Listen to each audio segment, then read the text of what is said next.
Hello my beautiful hammerheads and welcome back to another Rivenstone lore video. Out of the blue, Broken Anvils released a short story, and as this is a lore-based game, I love it. I will leave the link in the description box down below so that you can read it for yourself. I won't digress any further. Let's dive in. Crossing the Craglands.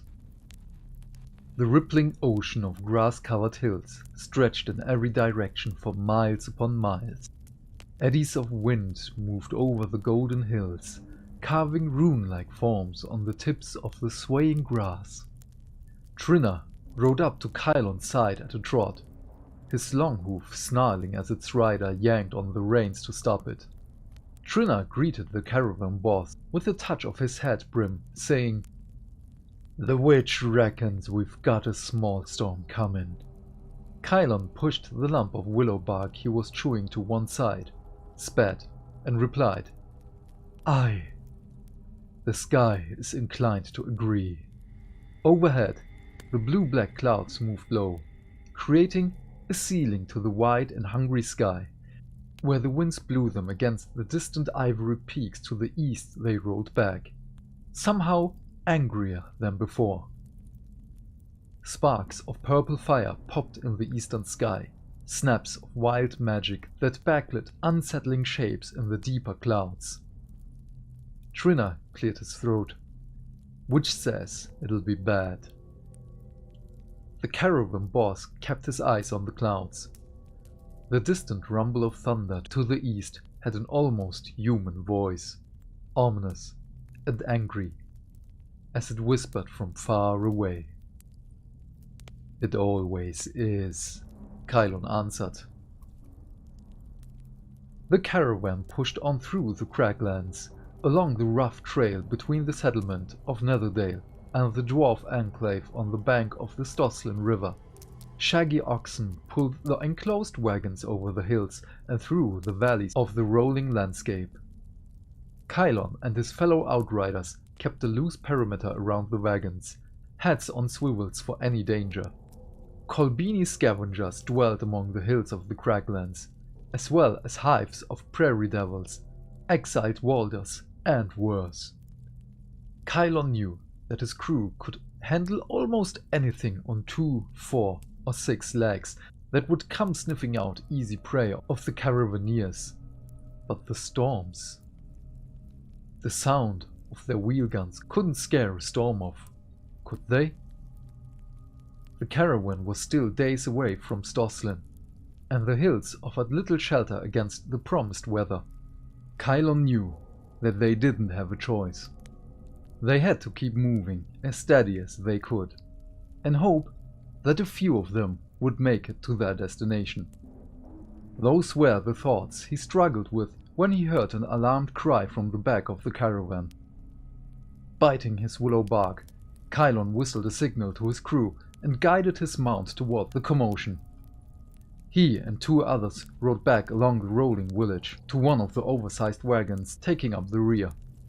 It was stopped on the road, and a pot-bellied, red-nosed Strostlander glass merchant was berating his wagon crew in a thick accent. Kylon addressed the man.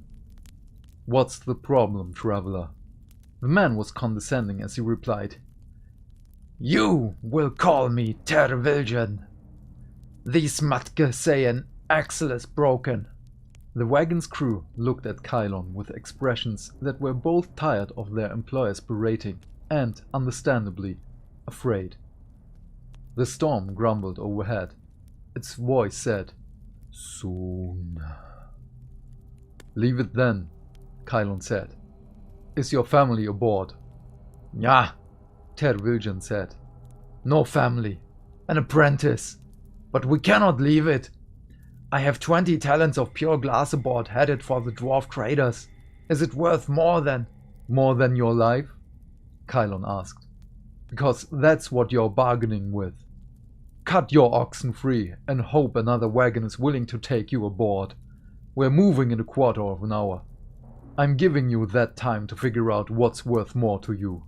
The caravan boss wheeled his longhoof around and put his spurs into its flanks. As he rode back to the head of the column, he called out in a loud voice, "Anyone not moving in 15 minutes is on their own!" Kylon didn't bother to learn which choice the glass merchant made. The caravan boss never expected to outride the storm.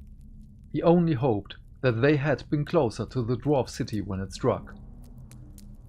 It began like any prairie storm, with a crack of thunder and strobing lightning, followed by a sudden curtain of rain.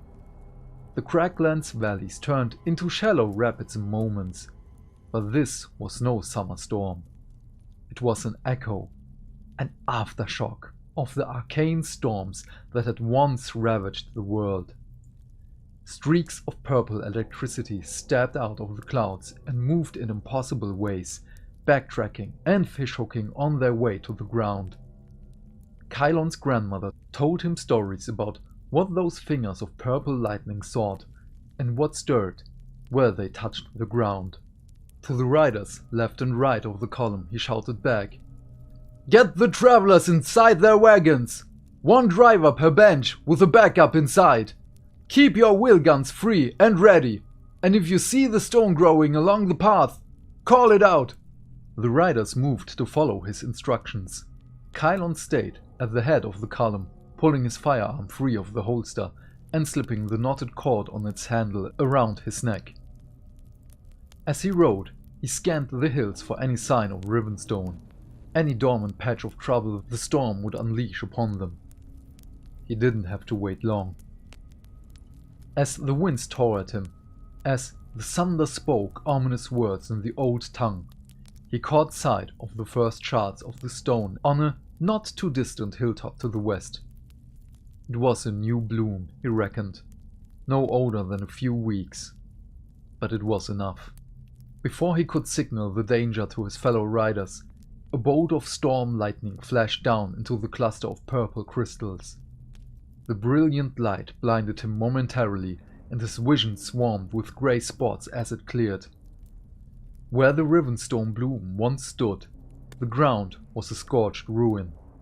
Cracks ran through the hilltop, and ribbons of poison light spilled out of the fissures.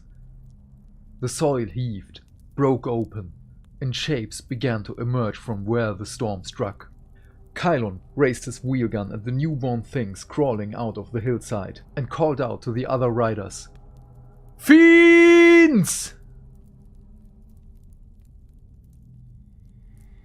That was Crossing the Craglands, read by Beard Almighty.